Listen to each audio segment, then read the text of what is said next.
കേരള യൂണിവേഴ്സിറ്റിയിൽ നിന്നുള്ളൊരു പ്രധാന അറിയിപ്പ് എന്താണെന്ന് നോക്കിയാലോ? യൂണിവേഴ്സിറ്റിയുടെ വാർഷിക മെറിറ്റ് സ്കോളർഷിപ്പിന് ഇപ്പോൾ അപേക്ഷിക്കാം. നിങ്ങൾ കേരള യൂണിവേഴ്സിറ്റിയിലോ അഫിലിയേറ്റഡ് കോളേജിലോ ആണോ പഠിക്കുന്നത്? എങ്കിൽ ഇത് ശ്രദ്ധിക്കൂ. ഇതാണ് യൂണിവേഴ്സിറ്റി മെറിറ്റ് സ്കോളർഷിപ്പ്. നിങ്ങളെപ്പോലുള്ള വിദ്യാർത്ഥികളെ സഹായിക്കാനാണ് ഇത്. അപ്പോൾ ഏറ്റവും പ്രധാനപ്പെട്ട ചോദ്യം, ആർക്കൊക്കെ ഇതിന് അപേക്ഷിക്കാം? അപ്പോൾ ഏതൊക്കെ കോഴ്സുകൾക്കാണ് ഈ സ്കോളർഷിപ്പ് കിട്ടുക? നമുക്ക് നോക്കാം. ലിസ്റ്റ് കണ്ടില്ലേ? ഒരുപാട് ഡിപ്പാർട്ട്മെന്റുകളിലെ വിദ്യാർത്ഥികൾക്ക് ഇതിനെ അപേക്ഷിക്കാൻ അവസരമുണ്ട്. പക്ഷേ ഒരു പ്രധാന കാര്യം, നിങ്ങൾക്ക് കോളേജ് ഓട്ടോണോമസ് അല്ലെങ്കിൽ മാത്രമേ അപേക്ഷിക്കാൻ സാധിക്കൂ. യോഗ്യതയുണ്ടെന്ന് ഉറപ്പാക്കിയോ? എങ്കിൽ ഇനി അപേക്ഷിക്കേണ്ടത് എങ്ങനെയെന്ന് നോക്കാം.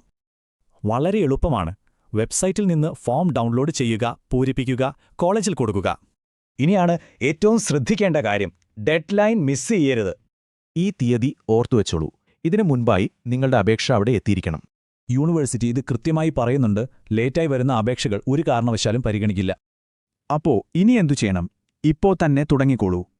വിശദമായ വിവരങ്ങൾക്കും ഫോമിനുമായി ഈ കോഡ് സ്കാൻ ചെയ്യുക അല്ലെങ്കിൽ വെബ്സൈറ്റ് സന്ദർശിക്കുക.